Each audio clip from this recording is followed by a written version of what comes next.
Star Wars: The High Republic is one of the more confusing Star Wars products ever made.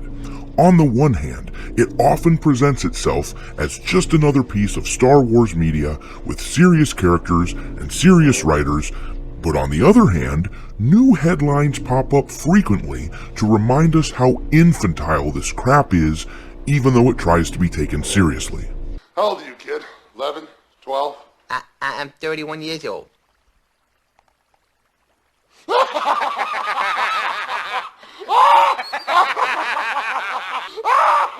I guarantee that guy's still a virgin.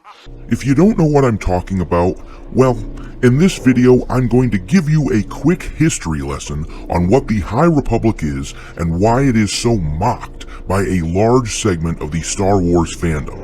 Then, we're going to look at a new announcement for a High Republic project and why this announcement absolutely defies logic. And then, we'll finish up by talking about what this means for Star Wars as a whole. Spoiler alert, I think it means we're getting something of a Star Wars multiverse, which I'd like to see your opinion on that sort of thing in the comments section. And also, spoiler alert, Kathleen Kennedy and her acolytes in Lucasfilm desperately want their pet project, the High Republic, to compete with the likes of The Mandalorian, but it just ain't happening. Drop him down! I killed him! Drop him down!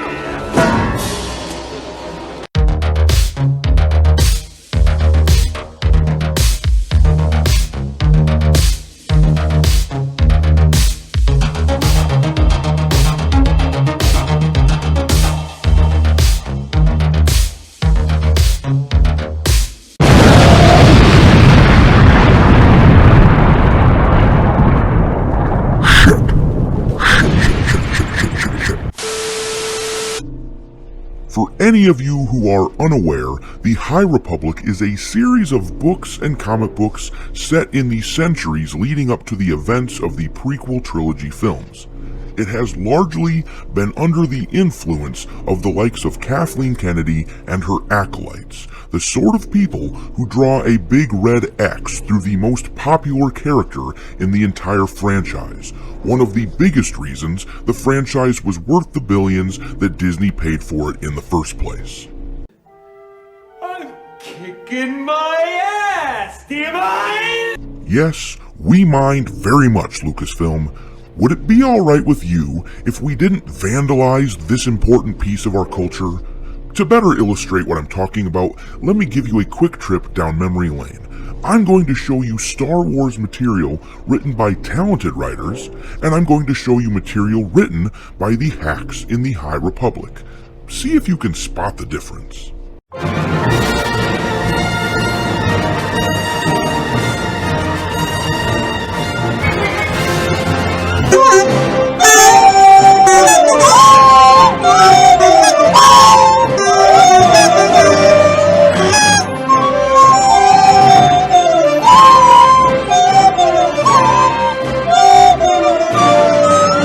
On the one hand, we saw beloved characters like Luke Skywalker, Darth Vader, Lando Calrissian, and the iconic ship, the Millennium Falcon.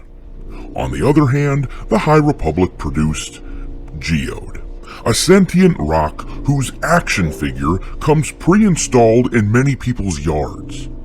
Oh, and did I mention that the ship featured in this picture behind the badass boulder has a name as unforgettable as the fly which just buzzed past my head? Yeah, its name is Vessel. You're an imbecile. Alright, one more quick history lesson, same concept. Half the material comes from brilliance. The other half was probably inspired by a quick glance in the toilet, because it's absolute shit.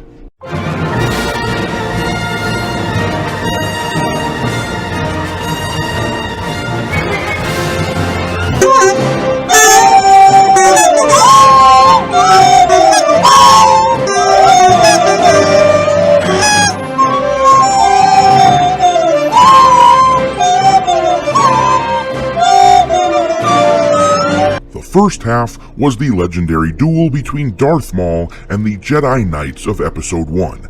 Even in a movie as lackluster as The Phantom Menace, they at least managed to get that right.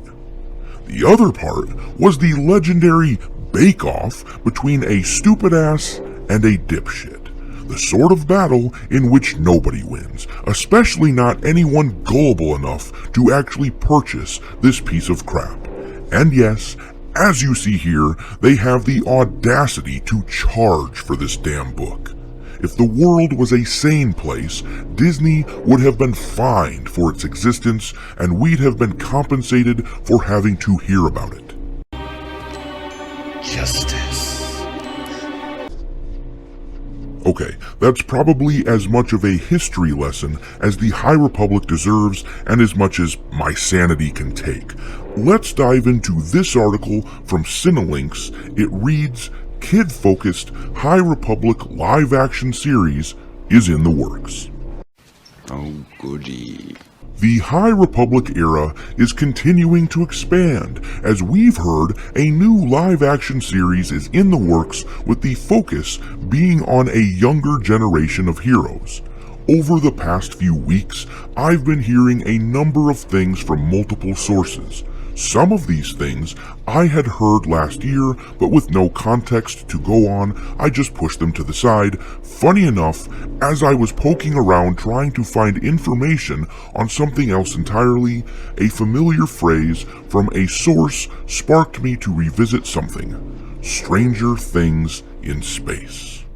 It's a description I heard almost verbatim from two different sources months apart from each other. The context behind it is Lucasfilm is apparently working on a new, as yet unannounced, live-action Star Wars series for Disney+.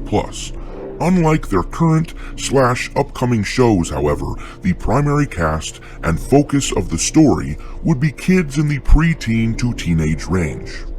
I can just picture the executive meeting about this show right now. Gee guys, we stole the Star Wars logo and slapped it on our shitty shows, but still nobody's buying it. What else do we need to do? And then some midwit stands up and says, hey, you know what's popular? Stranger Things. What if we did that? In space. Man, you are one pathetic loser. During the recent High Republic anniversary show, Lucasfilm President Kathleen Kennedy appeared and discussed the success of the books/comics while saying fans have more stories to look forward to. I mean, that doesn't typically happen for something that's going to stay just within the publishing realm. Okay, I just had to click that link and watch the Kennedy portion of the High Republic anniversary show. Try not to cringe too much as we watch it together here. First, let's check out this special message from the one and only Kathleen Kennedy, president of Lucasfilm. The High Republic has been an amazing success.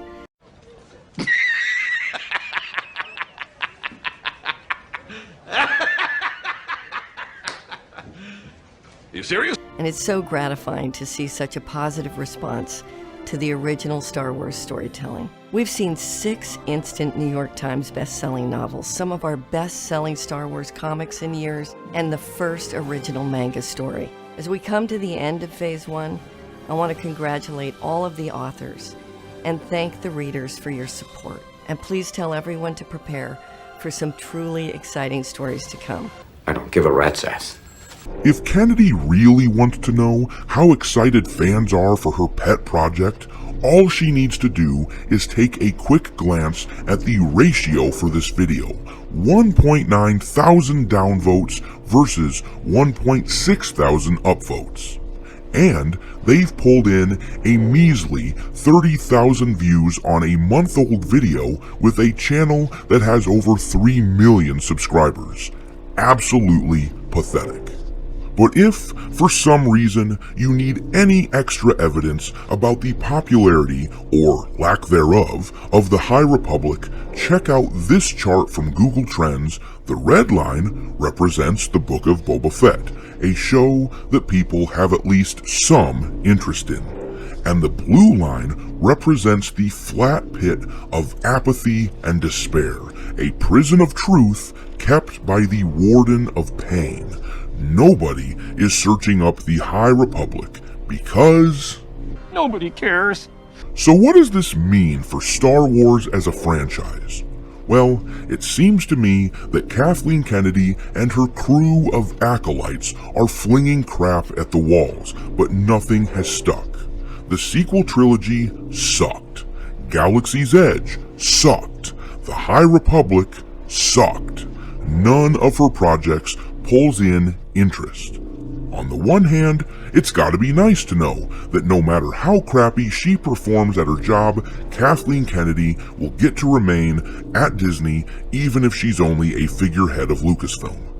On the other hand, it must suck to know that the fans reject her and everything that she's personally injected into the franchise.